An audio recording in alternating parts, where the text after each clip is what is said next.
কি কালো মানিক? কয় হো, আমি কালো মানিক। স্যার আপনি কোথায় আছেন? বলে যে আমি ভারতে আছি।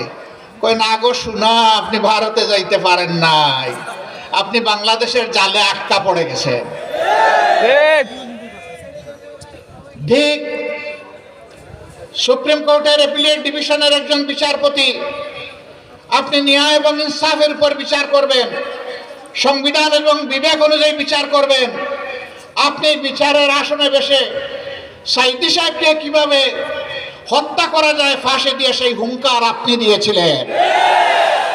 আপনি জানেন না সাইদি সাহেব দল মতের ঊর্ধ্বে উঠে বাংলাদেশের প্রাণ পুরুষ, বাংলাদেশ নয় বিশ্বের একজন প্রাণ পুরুষ।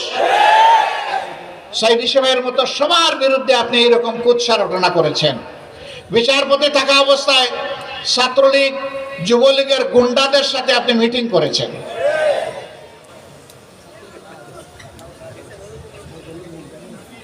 এই ছিল শেখ হাসিনার অবস্থা, তার সরকারের অবস্থা। তারা বলল বাংলাদেশকে তারা উন্নয়নের মহাসড়কে এনে হাজির করেছে, বাংলাদেশ উন্নয়নের রোল মডেল। মহাসড়ক খুঁজে পাওয়া না গেলেও রোল মডেল পাওয়া গেছে। এই কিছুদিন আগে আপনারা দেখেছেন মিডিয়ায় শেখ হাসিনার বোনের মেয়ে টিউলিপ, ইংল্যান্ডের সৌভাগ্যক্রমে সে একজন মন্ত্রী হয়েছিল।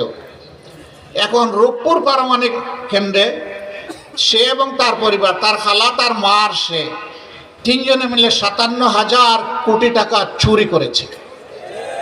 এখন তার বিরুদ্ধে সেখানকার তদন্তকারী সংস্থা তদন্ত শুরু করেছে।